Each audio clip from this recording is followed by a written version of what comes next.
Hello and welcome to the 13th episode of this sports show on the Curtis Podcast Network. And I am Curtis Brown, your host. We got Cullen back, and we're going to be talking about the SEC and the NFL. SEC Week 16, NFL Week 15, and be covering some betting stuff today. Quick shout out, Arcade Dreamer, for the instrumental version of Dangerous from his debut album Born in the Midnight, available anywhere music can be listened to, Spotify, Apple, Amazon, etc. Follow him on Facebook and Instagram at Arcade Dreamer Official, Twitter at Arcade_Dreamer, YouTube at Arcade Dreamer, and his Bandcamp, Arcade Dreamer.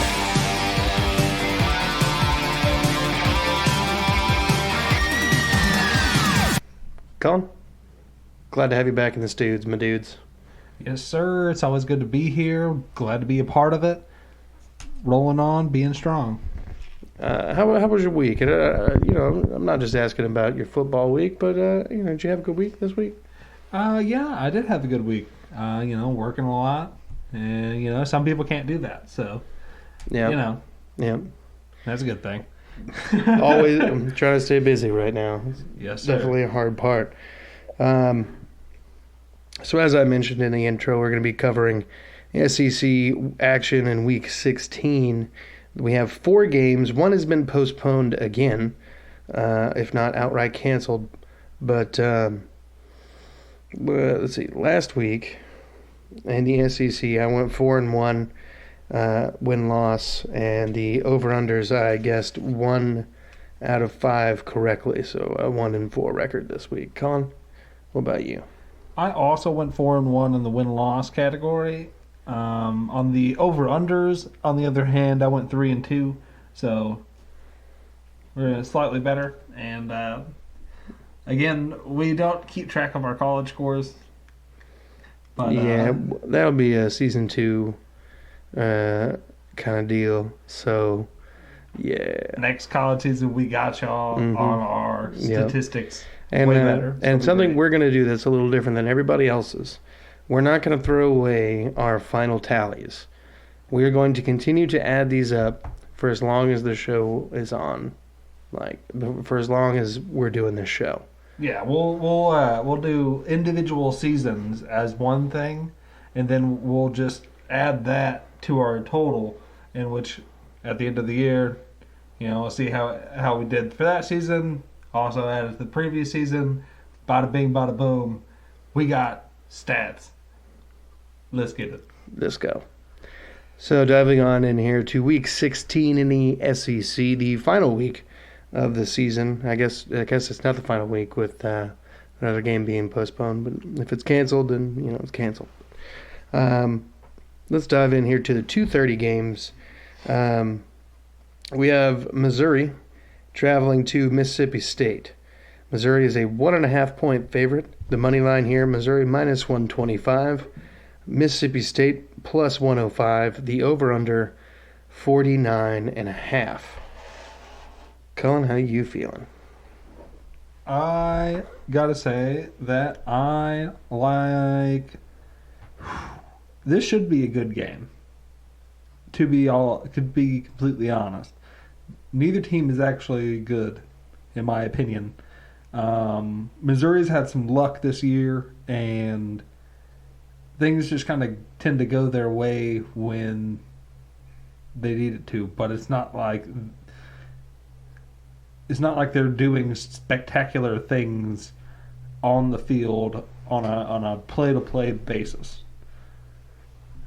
So, that being said, I'm still going to have to go Missouri here, but it really would not surprise me if Mississippi State showed out. I mean, this is probably their last game. I don't know whether or not they are going to get a bowl nod. Kind of seems like they're giving bowl nods out. Just willy-nilly right now. Because Tennessee's gonna get one. They only got 3 wins. Yeah. And as you'll see later when we get into the program here, why Tennessee will probably remain with just 3 wins. But no, I actually agree with the Missouri overall that you just gave me, the rundown you just spieled. Um, Missouri has been very up and down, but Mississippi State's been very just down. Like they went down, down, still down, down, down, down, up a little bit, down again, down, down, down, and I think their quarterback is got like the second or third most rushing yards for a quarterback in the SEC, like in a career, something like that. He's got a lot of rushing yards. So I expect this game to kind of be burning out quick. But I like Missouri way more than I like Mississippi State here. I'm thinking Missouri gets the dub. I think they beat them by more than 1.5 points though. I think Missouri gets the win, 35 to Mississippi State's 17. And that'll put me over. So, yeah, I'm going to go Missouri 31, Mississippi State 21. And that is over. Yeah. Which of these money lines do you like better?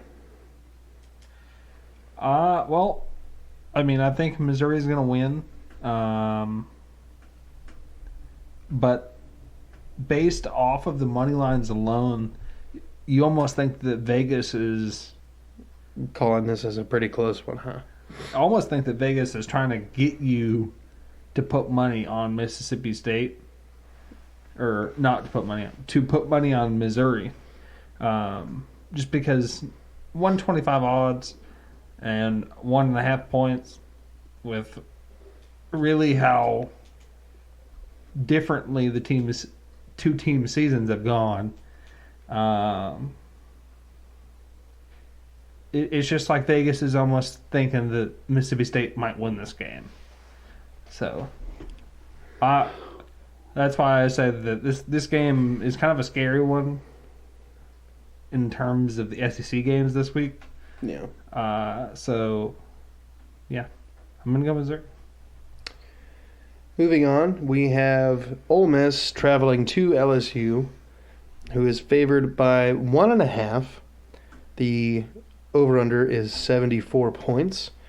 The money lines here, Ole Miss minus 105, LSU minus 115. LSU looked pretty good last week.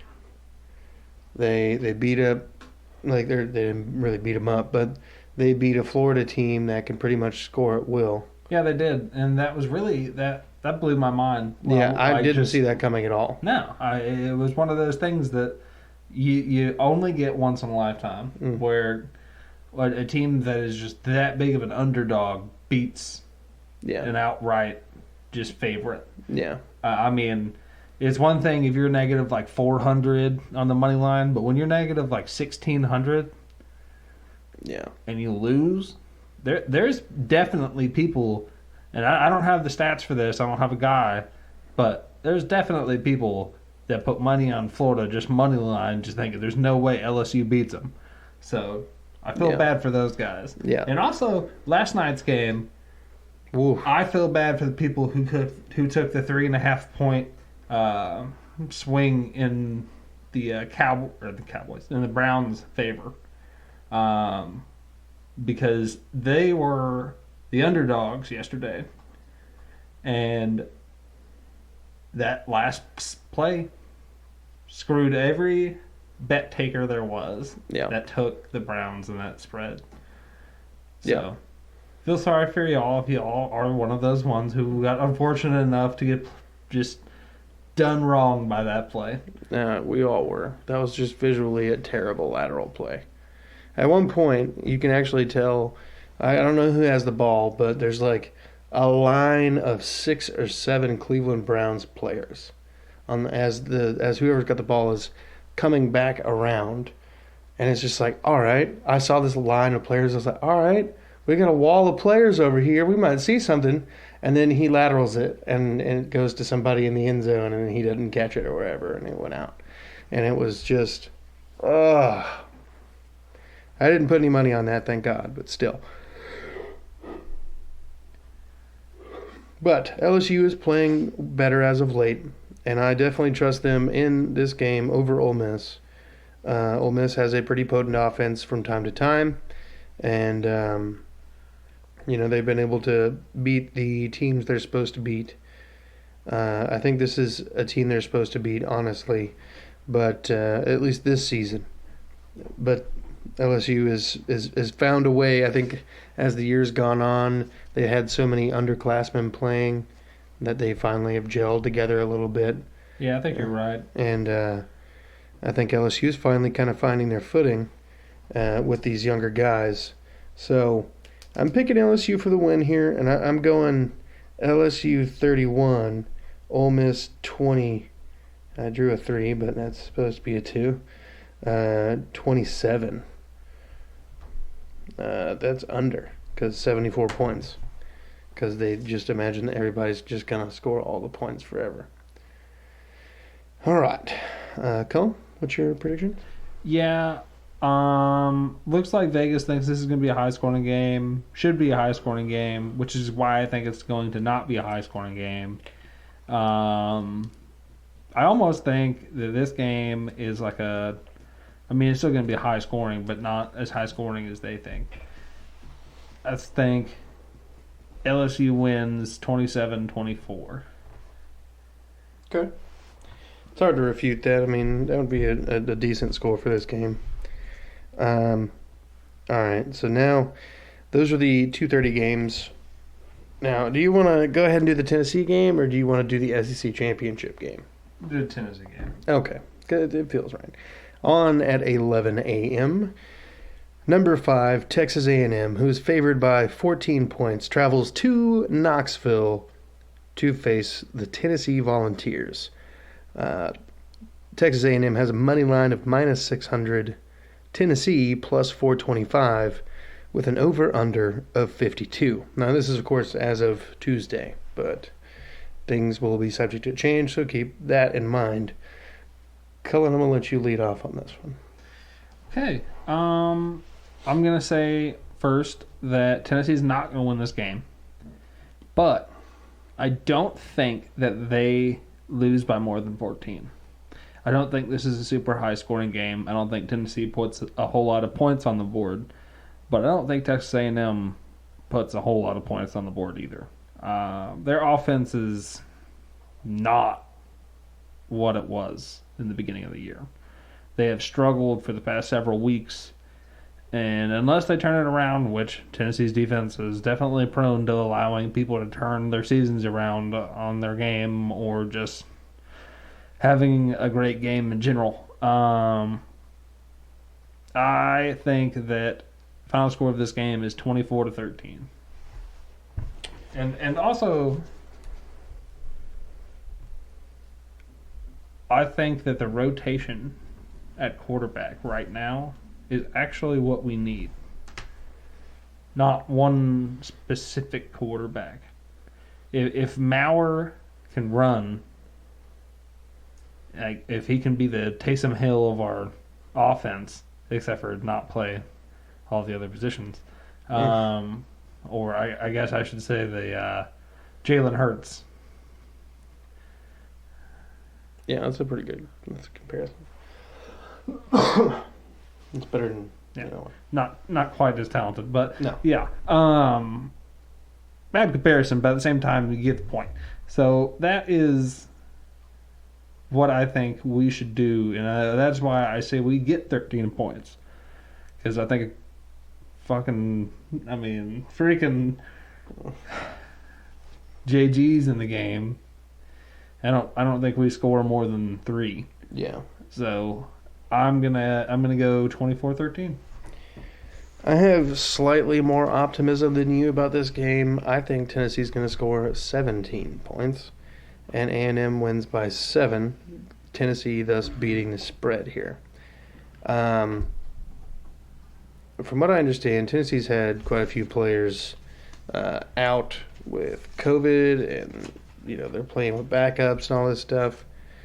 And they got a much needed win against Vanderbilt last week, so that's why I'm giving them 17 points here. If they mess around and win, don't misunderstand that I will be beyond excited.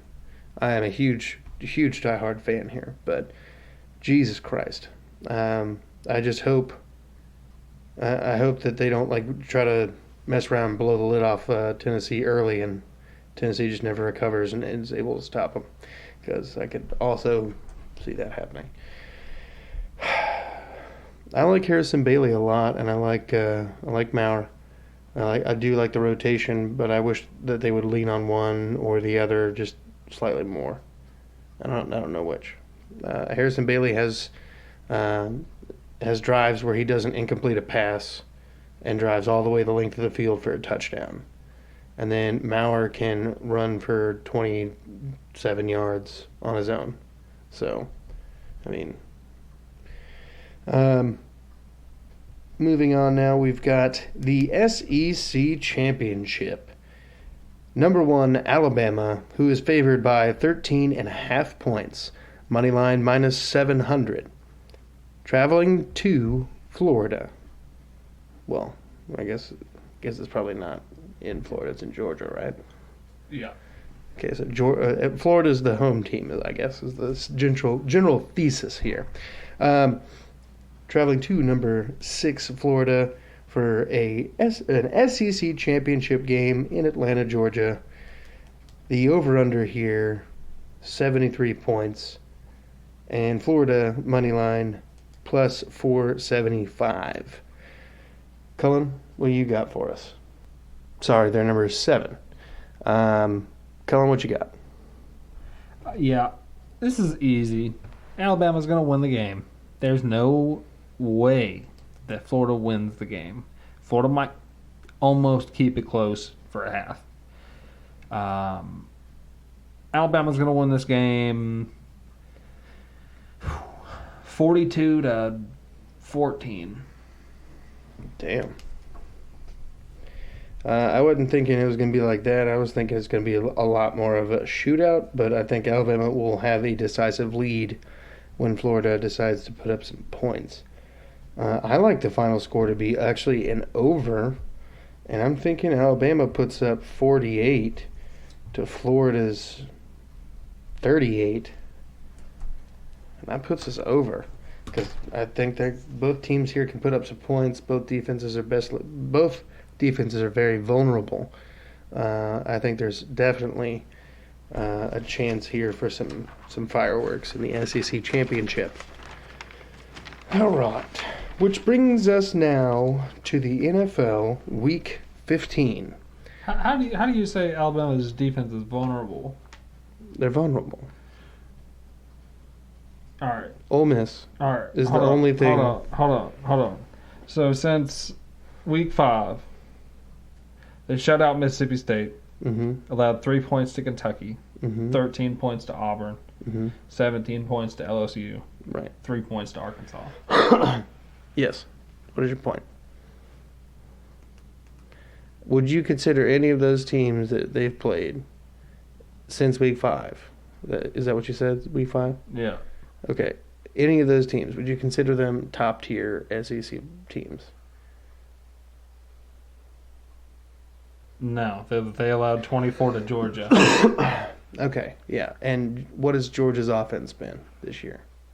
Underwhelming, but I don't think that Florida has it either. I think that Alabama's offense and defense are so drastically better than anything that Florida has to offer that I don't think this game is close.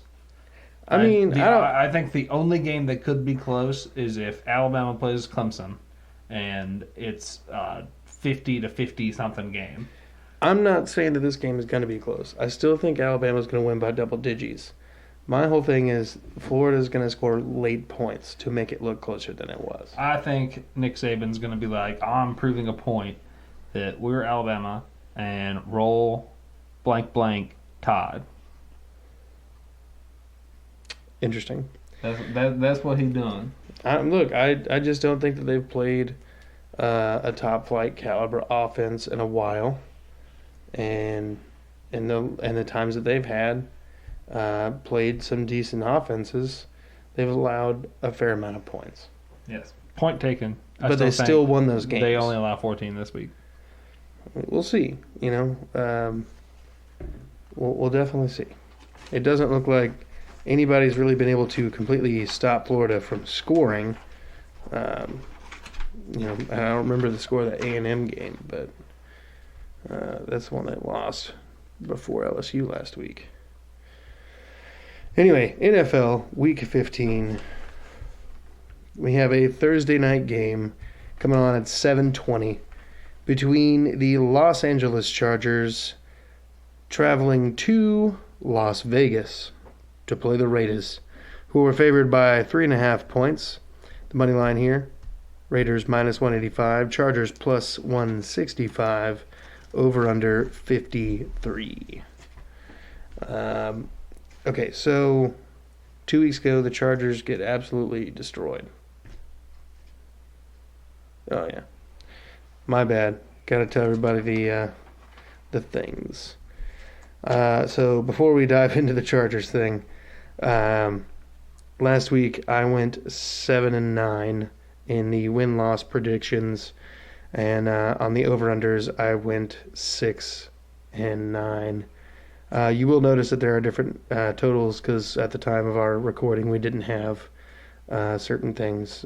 So, and that brings my win-loss totals for the year: 71 wins, 54 losses. On the over-unders, right and wrong: 55 right, 65 wrong. Colin, how about you? Yeah. So I got 7 wins, 9 losses. So bad week. I went on a few underdogs that were some major underdogs, like the Jets. So, yeah. We'll come back at it strong this week. Maybe not pick so aggressively, and we'll get back on the right track. So, went 7-9. My win-loss record is 69-58. I got 6 right and 9 wrong with the over/under. That leads me to 58-63. Okay. Now let's dive on into the Chargers. So 2 weeks ago, they got absolutely dismantled by the Patriots. It was 45-0, I think, something like that. Just an absolute shellacking. And then the Raiders have lost how many straight? Like 4 straight now? At least 3. Yeah. So, no, I guess that's not true because they beat the Jets like a week ago. Oh, yeah. Okay, so they've probably lost like 4 of the last 3. Basically just kind of destroying any hope we had in the Raiders.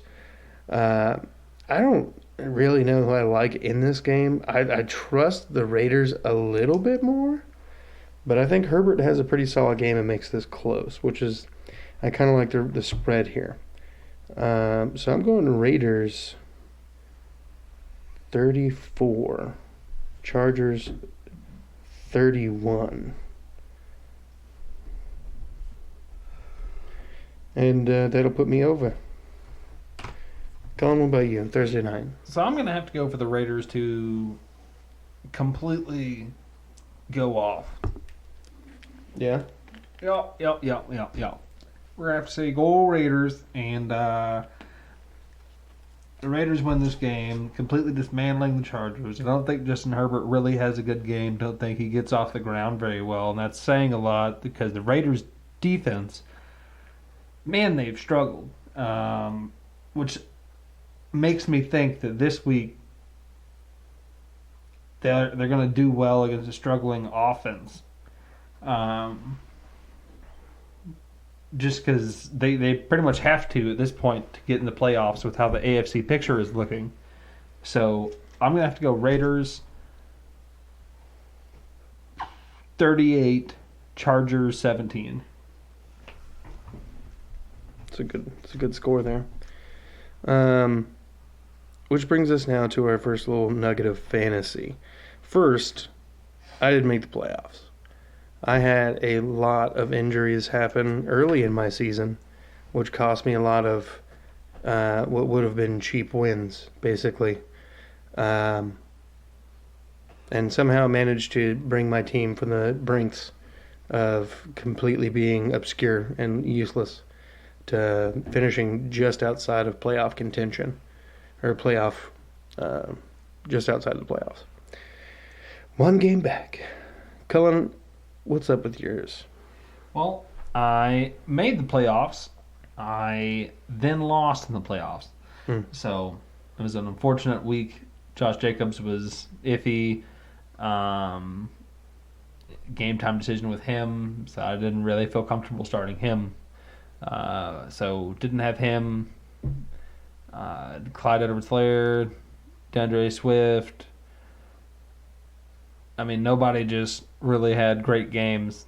They all just kind of did average, and guys playing against them a lot better. They had some good games out there, and it is what it is. I'm in the playoffs in another league, and my team is subject, to say the least, but we're hoping for the best. We're in the round of 4. You mean suspect? Subject to Criticisms? Yeah. Anybody's team, because my team's the worst one left in the playoffs, I feel like. It'd be like that sometimes. But optimistic, nonetheless. Hopefully going to get a dub. All right, so tell me who you're starting for the Chargers. Keenan Allen. Is that it? Yeah, that's it. No, I mean like on their team, who would you start in fantasy? Keenan Allen. All right, Keenan Allen. For the Raiders, I'm going to name more than one person. Darren Waller. Yes, Darren Waller, Josh Jacobs. You said for the Chargers. I asked you about the Chargers. I know. What about Eckler? He back? I don't want Eckler. Herbert? I don't want him. All right. Don't give him to me. All right. If I'm making my lineup, I'm not starting him. Okay. I think Keenan Allen is the only player on their team that's going to have a great game, other than maybe Justin Herbert. But I don't feel like he's going to have a great game. Okay. I feel like Keenan Allen's the guy. He has 2 touchdowns. Like all year? Or in this game? In this game. Okay. I was about to say, I was like, I know he's cool more than that. All right. Yeah, with the Raiders, Darren Waller, Josh Jacobs. I don't think you trust Derek Carr, David's younger brother. But I do think that I think Renfro has a good game if healthy. So that might be something you might look for if you're in a deeper league and looking for some sleepers. Which now brings us. You know what? Start Henry Ruggs too. So just the receivers. So just and then Darren Waller's and Derek Carr. And Derek Carr. Which brings us now to the 3:30 game on Saturday. The Buffalo Bills traveling to the Denver Broncos. The Bills come in as 6.5-point favorites and a money line of -300 to the Broncos plus 250. Over under here is 50. I'm calling for an upset here. Nope. Now, here's why I'm calling for an upset. The Bills have been playing well. They've been in at least, in every single game, even the ones that they have lost. The Broncos lately have been playing pretty well. Do I think that they are better than the Bills? Absolutely not. But I think in Denver, in Mile High, I think the Broncos get it done. And I think they beat them with a low scoring, the Broncos getting the ground game going kind of deal. And Drew Lock shined pretty bright last week. Again, granted, they were playing the Panthers, but, still. I know that the Bills are a much more stout defense, and Colin's probably about to make me sound like an idiot. But Broncos 24, Bills 17. And that'll be under. For me, for starters on fantasy, I'm looking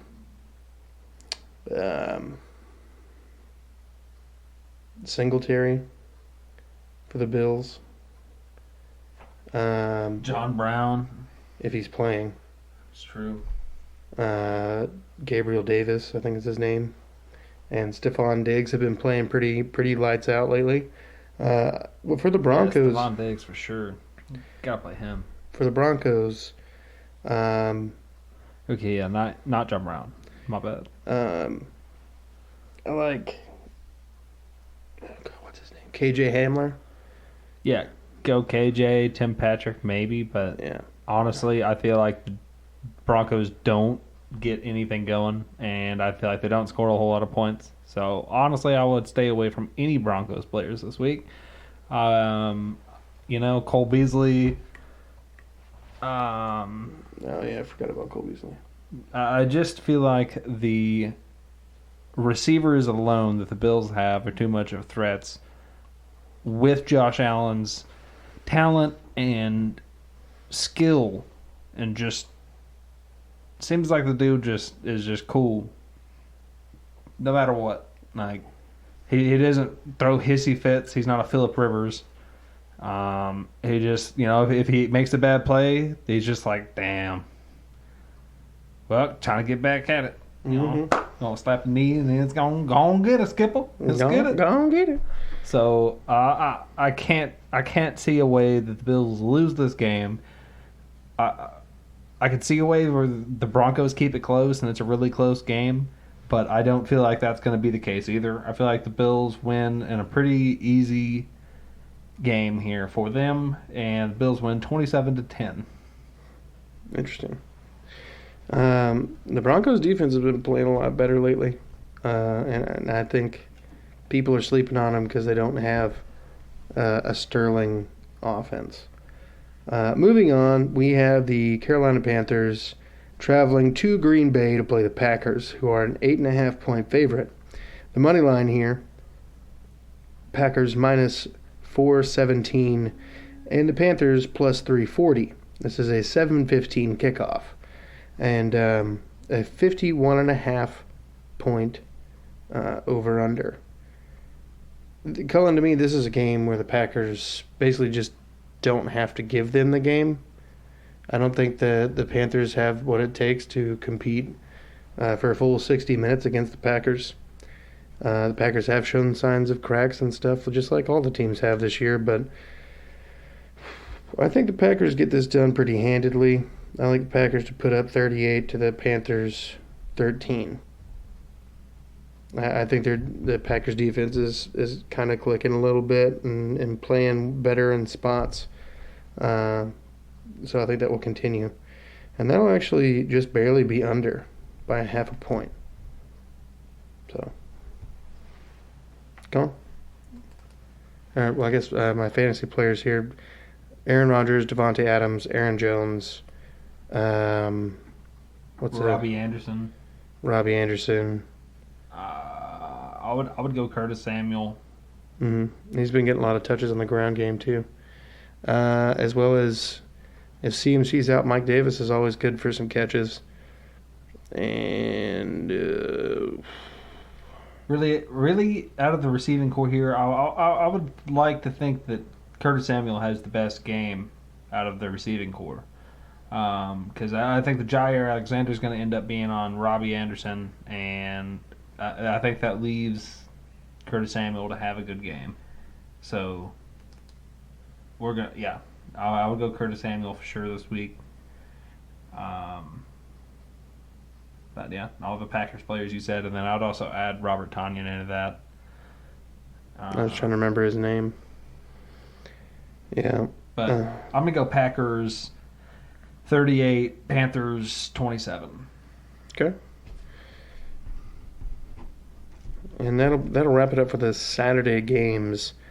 And now moving on to the Sunday at 12 o'clock games. Now, for whatever reason, the Detroit Lions at the Tennessee Titans, there's no numbers out for them yet as of Tuesday at 10 o'clock. So we don't have any numbers, but I can tell you this. I think the Lions lose this game. I think the Titans are playing pretty well, and I think they definitely need to win So there is lines out for it now. The Titans are 10.5-point favorites. All right. Um, Thank God for Cullen checking it up on the fly. okay, so it says two different things. It says 6-point favorites now. Okay. Which makes more sense because 10.5 points is a lot. Okay. And what's the money lines, bro? That is all there is to offer. Okay. So we at least know that the Titans are favored by a score. I think the Lions lose by more than a score. I don't necessarily think that the defensive front of the Titans is empirically better than the offensive line of the Lions. I just think that in the battle of attrition, the Lions' offense won't be on the field enough. Derrick Henry will be able to run up and down this defense, and Tannehill's going to be able to do whatever the hell he wants. So I like the Titans to kind of lock this one away early. Yeah, A.J. Brown, Corey Davis. I mean, now I'd start both of them. Let me say this: the only way, in my mind, that the Lions actually have a chance is if the Lions basically allow the Titans to score so many points that the Titans think it's like an insurmountable amount of points, and then the Lions just throw up points like nothing towards the end of the game. That's either the only way it gets close on the scoreboard or the only way that they end up winning that game. I don't think they end up taking the lead early and then never relinquishing it. So I like the Titans here. I'm going to go with 28 16. 12-point win here. I'm going to go 31-17. I would also start DeAndre Swift. Yeah. I would also start Marvin Jones. Yeah. They're saying that Kenny Galladay is questionable. If he plays, Matthew Stafford plays better as a quarterback for whatever reason. So if he's available, it might be a little bit better of a Detroit passing attack than we were used to. With that being said, I still don't think it's going to be enough. For the Titans, you definitely start Derrick Henry. You definitely start A.J. Brown, Corey Davis, and Tannehill. Start Swift and start... I pretty much have to start Stafford just for the postseason that I'm in that's not like the playoffs. That's pretty much it for that one. All right, moving on now. The Houston Texans traveling to Indianapolis, where the Colts are 7-point favorites. The money line here, Colts minus 333, Texans plus 275, over under 51 points. I don't think the Texans win this game. Here's why.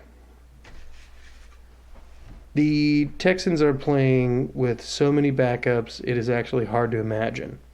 Last week during against the Bears, we didn't even have our true number one wide receiver there. He was out. Brandon Cooks was out. Will Fuller suspended. We released Kenny Stills. Kiki QT was our wide receiver number one on the day. And then we followed it up by practice squad additions, Chad Hansen and Stevie Mitchell Jr. They were the three active receivers for the game. Jordan Akins had a pretty good week catching some passes. Duke Johnson had a pretty good week catching a couple passes. But nobody really stood out like they did last time against the Colts. They had their starting left guard go down, so the backup left guard came in. On defense, we're down. The starting corner has never played this season. The second string corner is suspended for the rest of the season. The third string corner is now the number one, Lonnie Johnson Jr. out of Kentucky. And then our second available corner is our fifth corner on the depth chart, who predominantly plays special teams, Keon Crossan. And then our third corner was Cornell Armstrong. Justin Reed, our strong safety, tore some weird muscle in his hand and is now out for the rest of the season. Of course, 3 weeks is 3 weeks, but he's out for the rest of the season. Eric Murray, our other safety, is a backup already, so we'll be both at our second string there. And then our first string linebacker, middle linebacker, Bednarik McKinney, tore a bicep early this season and has not played since week 6. His replacement, Dylan Cole, has had several concussions over the last couple of years, so he's on IR. And then the fourth string middle linebacker, Tyrell Adams, has actually been playing pretty well. And I think he's led the team in tackles in 6 of the games that he's played this season. So he's done pretty well. I think he's also got like 3 sacks and some tackles for loss. But with that being said, I think this game is still closer than 7 points. It was closer than 7 points last time, even with the Texans allowing a safety. Now, that has happened for 2 weeks in a row against the Texans. So I like the Colts to win here. I'm going Colts 27, Texans 24. And that's a push right there. Colin? Yeah, I like the Colts in this game. I actually like the spread. I think the Colts win this game in a pretty favorable margin. I think that you got to start T.Y. You got to start Michael Pittman Jr. I would start Phillip Rivers this week. Obviously, he's not going to do anything running the ball. So it's just relying on his arm and saying that he's going to put up some touchdowns. So, yeah. Would have to start Jamar Taylor, Naheem Hines. Yeah. I'm going to go Colts 34, Texans 13. Okay.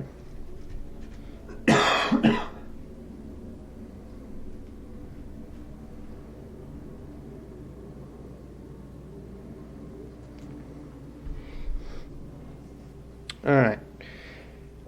Moving now to the Chicago Bears traveling to the Minnesota Vikings, where the Vikings are a 3-point favorite. Let's see. The money line's here: Chicago plus 160, Vikings minus 180, and the over/under is 47. I like the Vikings in this matchup. They've won a lot of games since their bye week, and they've found themselves back in relevancy almost. I don't know if the loss last week to the Bucs eliminated them per se, but I know that they are having a rough road. I think they're 6-7 right now. So this, was the same record as the Bears. So this game is actually for the potential playoff berth here. So with that being said, I'm definitely going over. I think there's going to be a lot of points. Both defenses have been playing a little better as of late, but even still, I like the Vikings and Adam Thielen, Kirk Cousins, who's been playing phenomenal football lately.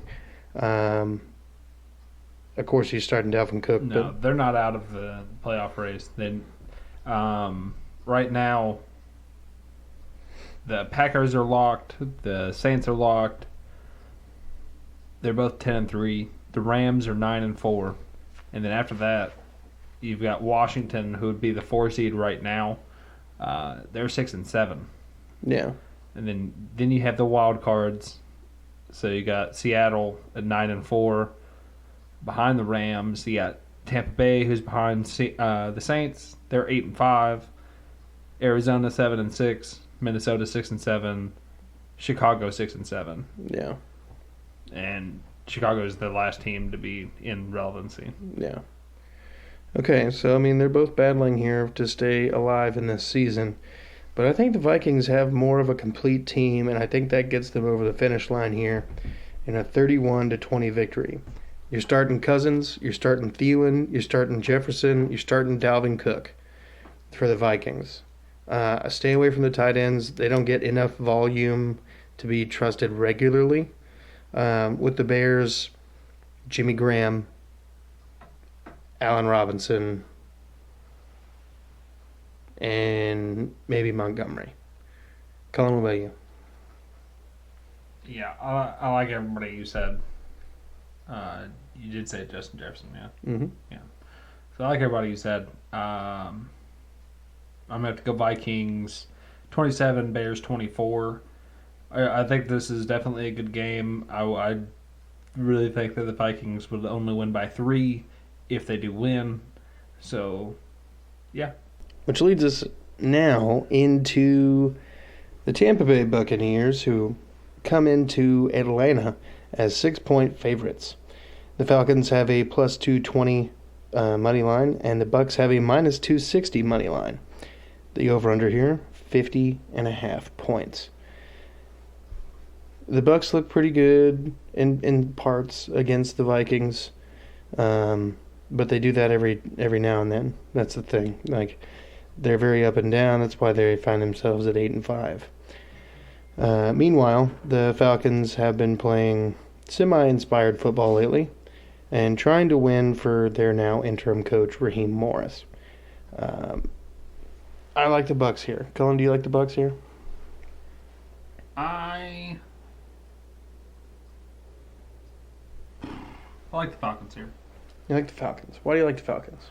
I just think that they can't stop Calvin Ridley, and I think the Falcons' defense is still poor, but yet playing better than the Bucks' defense.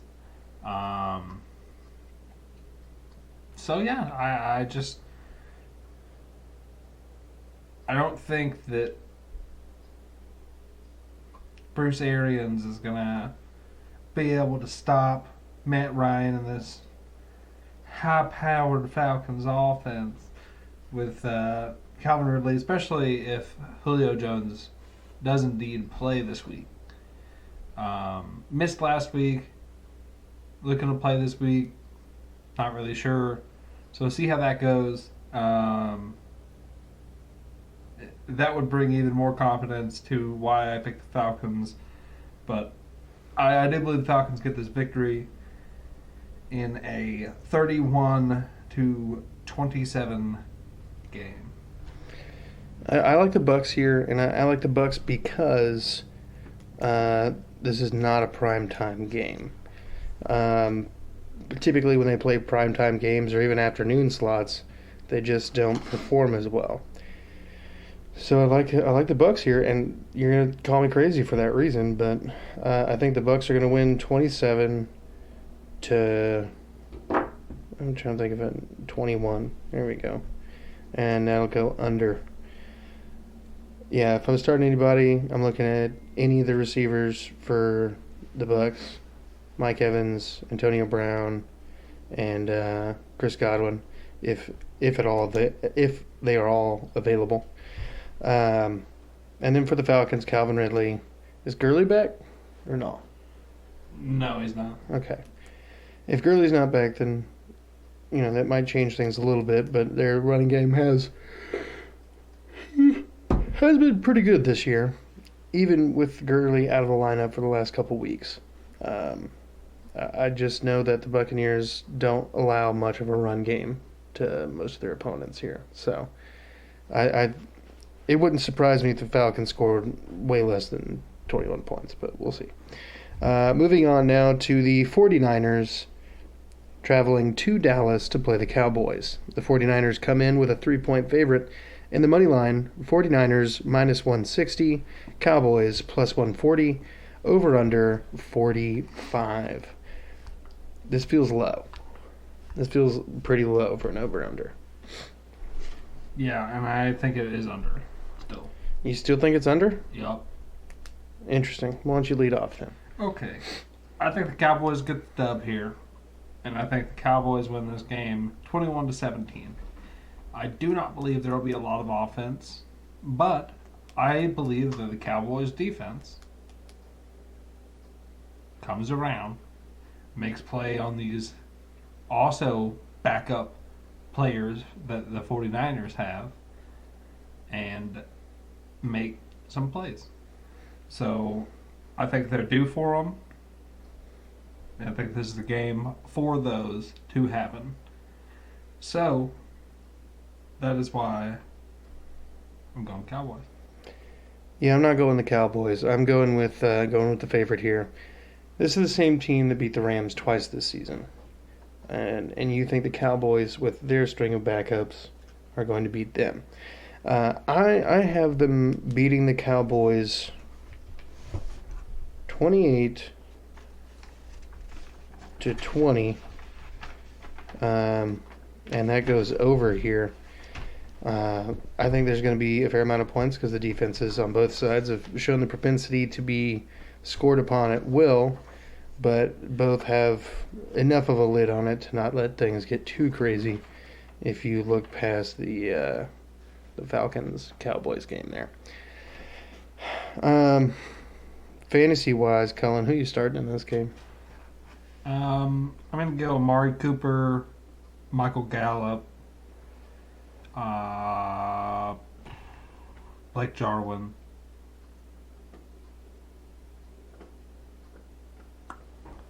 Tony Pollard. Yeah. I also like Ayuk, Brandon Ayuk. Brandon Ayuk. I think Mullins has a decent day. He might throw a pick or two, but I think he has enough of a day to make it interesting, at least. Make you be like, I could have played him. It wouldn't have hurt.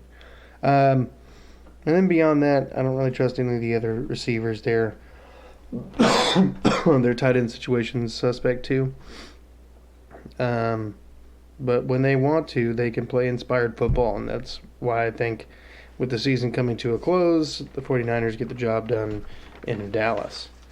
Now, moving on, we have the New England Patriots traveling to Miami, where they find the Dolphins with a 2.5-point favorite. The Patriots have a plus 120 money line, and the Dolphins a minus 140. The over-under, 41.5. All right. The Dolphins have arguably one of the best defenses in the NFL at this point in the season. They're not allowing a whole lot of points. They're getting sack numbers. They're getting they're stopping people in the run game. I think the Dolphins win this game. I think the Dolphins have to win this game to fend off the Patriots, who have for years now been the bane of the Dolphins' existence. So I think that this is just a years-long grudge match coming to a conclusion here. I like the Dolphins to whoop the Patriots 31-3, and that'll go under. Colin? Don't start a Patriot this week. As far as the Dolphins go, Gesicki has been catching some touchdowns lately.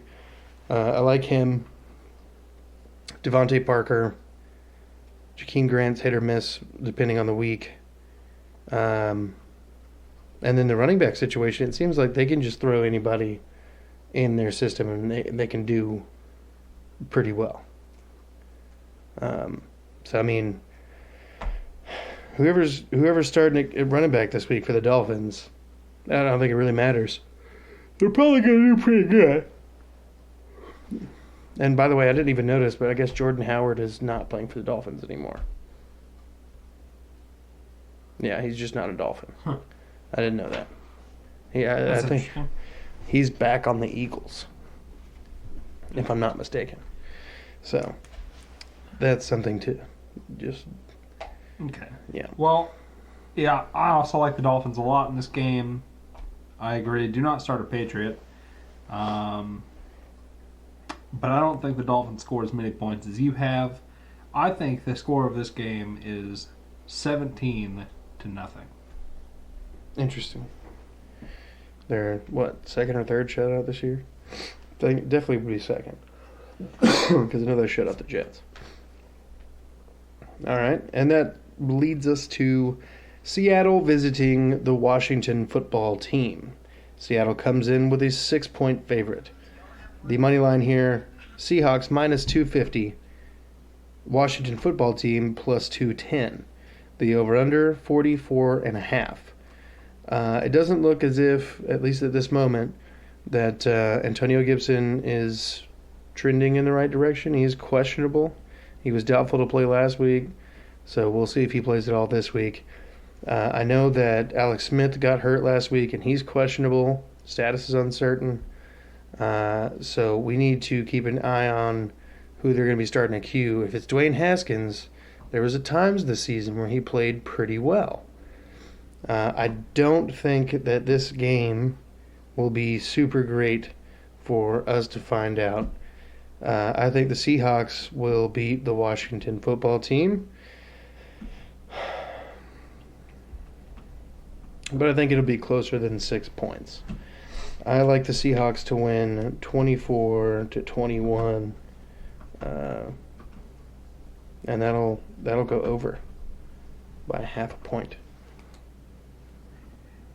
Yeah, I chose the Jets to beat the Seahawks last week. I'm going to choose the Washington football team to beat the Seahawks this week. With Dwayne Haskins, Yeah. no Antonio Gibson. Yeah. Yep. Yeah. Yeah, I don't know.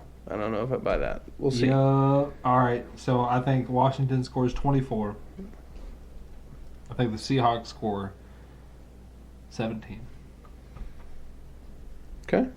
I thought you weren't going so aggressive this week, but I guess we'll see. It's not aggressive when it's the right choice. I suppose. I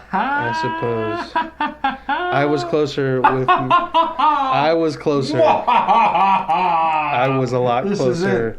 I was a lot. 210 money line, folks. First of all, 210 money line. had the 210 money line. Take it. Washington gonna beat the Snick out of them.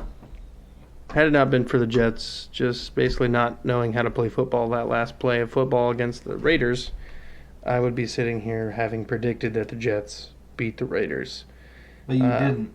Yeah, but I didn't predict that the Jets were going to beat the Seahawks, and then they go out there and lose 40-3. Hey, it's okay. I'm just saying, one is like, ooh. We both the other one was like, said that the Texans would beat the Bears, and what happened there? I know we were wrong about that one. But there's a difference about it's this. It's NFL, any given Sunday, especially this year. Man, I heard a statistic that all NFL games this year, home and away, have been split exactly 50-50. Interesting. I guess last night probably changed that, but that was yesterday morning. Yeah. So we'll see. Now we're moving on to the final 12 o'clock game on Sunday. The Jacksonville Jaguars travel to Baltimore, where they face a 13.5-point favorite Baltimore Ravens team who is in basically just desperate need of continued wins, and Jacksonville is a team that can give it to them. The money lines here, Ravens minus 1,100, Jaguars plus 700, over under 47.5.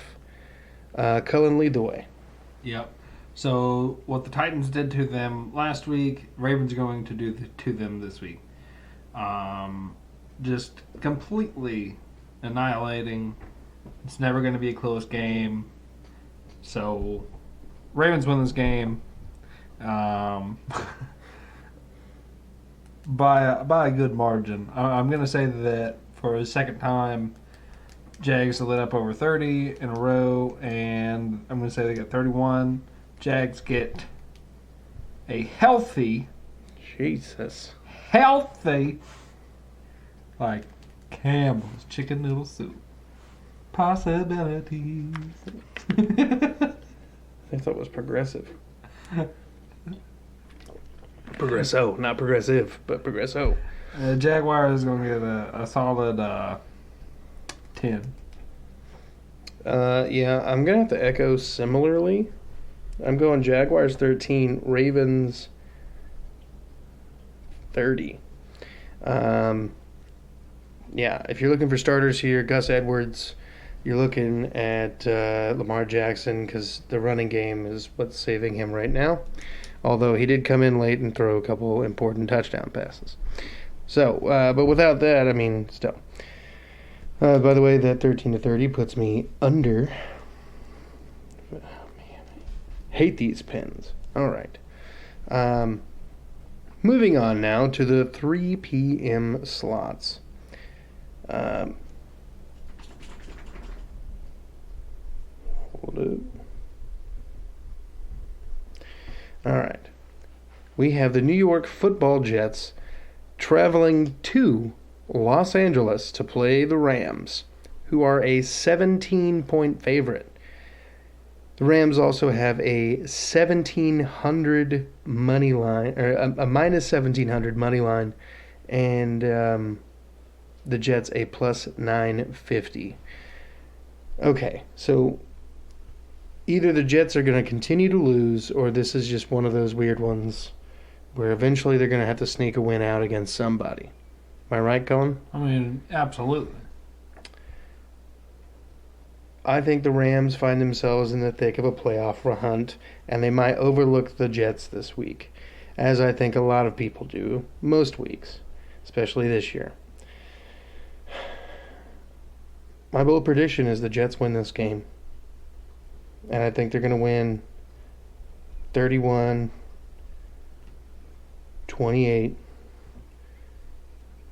Late kick wins it. I don't know who to start on the Jets because I don't even know who's on their team at this point. But for the Rams, Henderson, Cooper Kupp, Robert Woods. They can't really adjust the tight ends because again they split the reps pretty evenly there. And yeah, Cullen, what about you?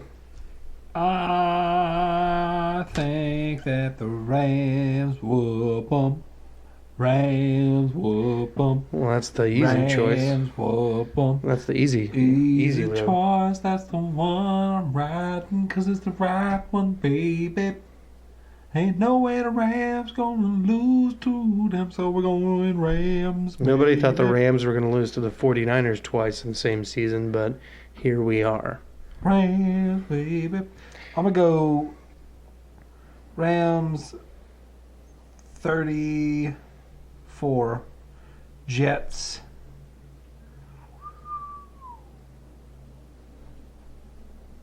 6. Go for 2 and don't get it. Or the 2 field goals.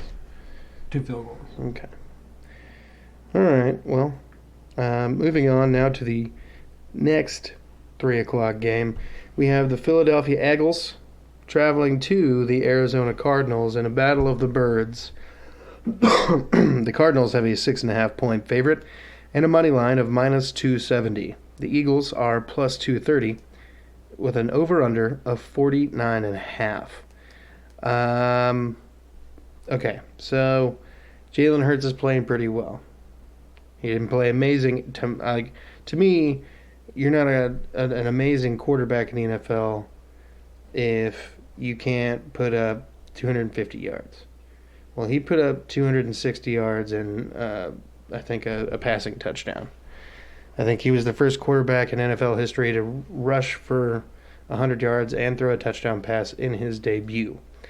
So that's pretty interesting and pretty top of the mountain kind of project or kind of a record there. But will this be a flash in the pan, or will this be a sign of things to come? The Cardinals are a good litmus test here because the defense has got a lot of holes in it, even though last week I'm pretty sure they had like 11 or 12 team sacks. So I think the Eagles end up winning this game somehow, and they continue to win out for the rest of the season. And this actually will get them more than likely into the playoffs because they will have to play a Washington team.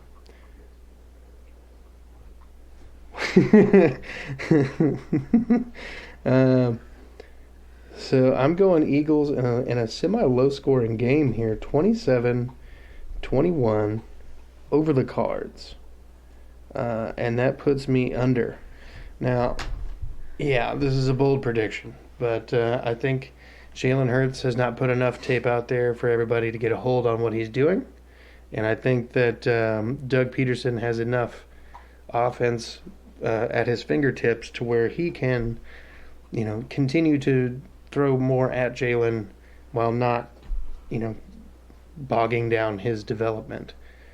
Cullen, how you feel? I really like the Cardinals in this game. I do not think that the Eagles will win this game. It is a possibility for sure. At the end of the day, the Eagles definitely are in the race for playoff contention still, just with how bad their division is. And, it's the NFL. But Cardinals should win this game. And I think Kyler Murray has a great game against this Eagles defense that is not very good. And I really don't like anybody to have a great game except for Miles Sanders and Jalen Hurts running the ball. Yeah. So I'm going to have to go Eagles. I like Kenyon Drake and possibly Christian Kirk for the Cardinals. Eagles get 10. Cardinals get 27. Okay. And moving on now to the final 3 o'clock game. We have the Kansas City Chiefs, favored by 3, traveling to the New Orleans Saints in the Superdome for a late season matchup. This is a very important game for both teams in the sense of they're in the thick of races and they cannot afford a late in the season loss like this, especially with the Chiefs now squarely in position for the number 1 seed. They can't afford to slip up at this point. Now, the Chiefs have a minus 170 money line and the Saints a plus 150 and an over-under of 51.5. Drew Brees is not supposed to be playing this week. The Saints are going to let him heal up until he is ready and at 100%. They're not trying to rush him. With it being said, and the status of the Saints defense still being pretty good, even though they got pretty well ran over last week. So, if it was the Eagles who played the Saints this past week, right? And beat them? Yeah. So, if that is possible, then beating the Cardinals is possible, but also the Saints beating the Chiefs. So, I don't think they're going to, but it's definitely possible. Yeah, I'm going Chiefs winning 31-30, and that goes over. Alvin Kamara is a starter. Taysom Hill is a starter because he can do a lot of different things. Got Michael Thomas, And then for the Chiefs, Tyreek Hill, Travis Kelce, Pat Mahomes. How did Edwards-Helaire do for you last week? He got some receptions. He didn't really do much around the ball. Okay. He got 14 points. Gotcha. And then now we've got the Sunday night game. The Cleveland Browns, who are favored by 4 points, traveling to the New York Giants. The money lines here, Browns minus 185, the Giants plus 165, and the over-under 45.5. Okay, so let's put it this way. The Browns are going to win this game. The Giants have a great defense. So I don't think the Browns get it done the normal way, and I think they end up having a 20-17 victory over the Giants in a hard-fought Sunday night game to give us actually something competitive to watch at night rather than shitty games. And that puts me under here. Cullen, how are you feeling about Sunday night? About Sunday night. You can give a prediction? No. All right. Well, then. Well, Sunday night, I feel like Browns are definitely going to win the game. Browns covering should be an easy bet, in my opinion. I do not believe the Giants are as good of a team as the Browns. Yeah. I don't think that this game goes in favor of the Giants, no matter how bad the Giants need and or want this game.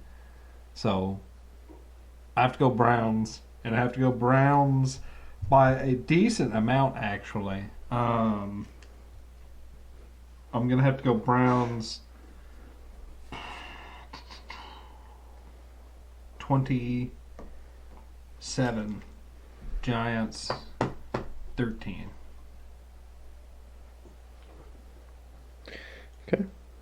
And then with the Chiefs Saints game, I have to say the Chiefs get this dub.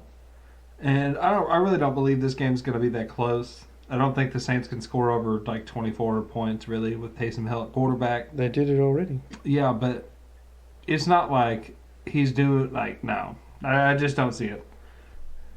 Okay. I go Chiefs 34, Saints 24.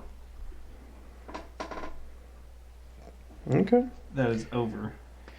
All right. And which brings us to the final game on our docket. The Pittsburgh Steelers, who come in to Cincinnati with an 11.5-point favorite. The Bengals have a money line of plus 550 and the Steelers of minus 800. The over-under is 40.5. Okay, first of all, I think it's going to be over. And I think it's going to be mostly Steelers. I like the Steelers to put up 34 to the Bengals 13. So I would start the Steelers defense. I would start Deontay Johnson, Juju Smith-Schuster, Chase Claypool. Eric Ebron has been a big target lately.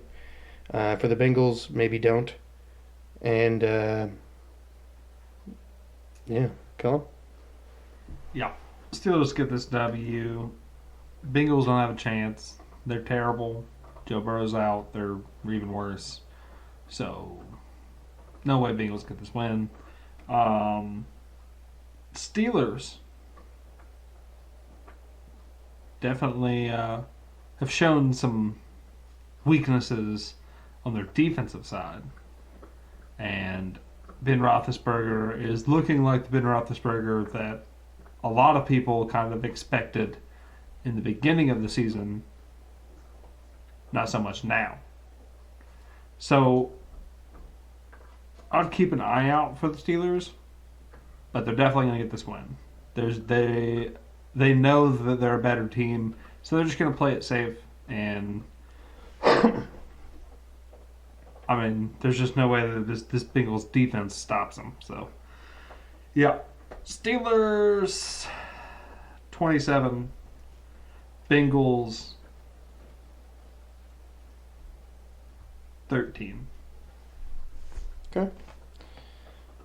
And like I mentioned before, that'll actually bring us to the conclusion of the podcast. Cullen, thank you again for coming on and doing this with me. I always have fun having you on. And hopefully, after the football season's over, we can find more things to talk about on this podcast, or at least get you on something else. Yeah, absolutely. I know a decent amount of basketball too. And if any of y'all fans out there want us to talk about basketball, we can talk about basketball a little bit. I can talk about basketball a little bit. Just shoot a little line, and we'll make it happen for you. I was also thinking that once the college football season is done and over with, we could follow some recruiting news for the SEC. As far as this, however many people went to this school, and then we could follow. With the NFL, we could follow along with the playoffs, make our predictions, and we could talk more in depth about the games themselves. And then we could just kind of talk about the betting aspect of it. And then after the football season's over with, and if anybody finds any of what I'm saying any enjoyable, just comment. If you don't like it, leave a comment. Just let me know what you want us to say, what you want us to talk about. But what I'm saying is more of like after the football season's done, talk about maybe we could do our own mock draft. Maybe we could do break down each team by need and talk about free agency. You know? Yeah, we can do that. So we'll see. We can also do basketball. I don't much care for the sport of baseball, but I feel like we definitely need to cover other sports. When the Olympics are on, we will be talking about the Olympics. And when... oh,